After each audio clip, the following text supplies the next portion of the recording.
Yemen के Houthi विद्रोही गुट और अमेरिका के बीच एक महत्वपूर्ण समझौता हुआ है। इस समझौते के अनुसार हूती अब लाल सागर में अनायक और अन्य देशों के जहाज़ों पर हमले नहीं करेगा। अमेरिका ने इसके बदले यमन में हूती ठिकानों पर बमबारी रोकने का निर्णय लिया है।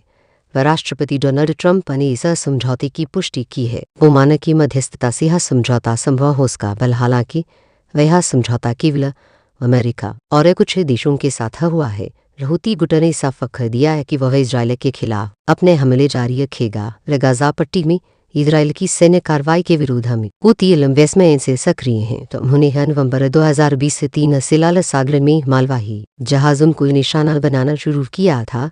यह इलाका विश्व के व्यापार के लिए बेहद अहम है और इस वजह से अमेरिका और हूती के बीच महीनों से तनाव था।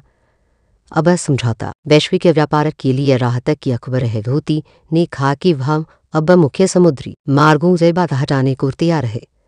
वह इसके बाद ही अमेरिका ने भी जवाबी कार्रवाई रोक दी है। हालांकि वे इजराइल को लेकर हूती का रुख अब भी सख्त है। ओमान ने दावा किया है कि उसने दोनों पक्षों को बातचीत की मेज पर लाने में अहम भूमिका निभाई। यह समझौता व्यापारिक स्थिरता के लिहाज से सकारात्मक माना जा रहा है। विशेषज्ञ मानते हैं कि इससे तेल और माल की आपूर्ति बहाल हो सकेगी।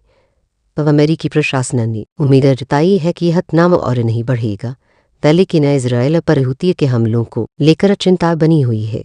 वह इजराइल की सरकार पहले ही चेतावनी दे चुकी है कि वह हमले का जवाब देगी।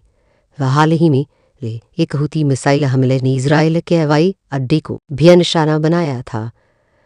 वैसे हमले के बाद इजराइल के प्रधानमंत्री नेतन्याहू ने बड़े एक्शन की तैयारी की बात की थी। हूती और इजराइल के बीच जारी टकराव क्षेत्रीय अस्थिरता को और बढ़ा सकता है। वह फिलहाल अमेरिका के लिए यह समझौता एक रणनीतिक जीत माना जा रहा है।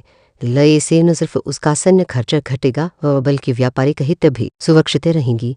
विशेषज्ञों का मानना है कि आने वाले समय में यह समझौता कितना टिकाऊ है महल दिखना होगा। हूती का रुख अब भी आक्रामक है, खासकर इजराइल को लेकर, इसलिए यह पूरी तरह शांति का संकेत नहीं माना जा सकता। वह फिलहाल हरदम लाल सागर तनाव घटाने की दिशा में एक बड़ी पहल है।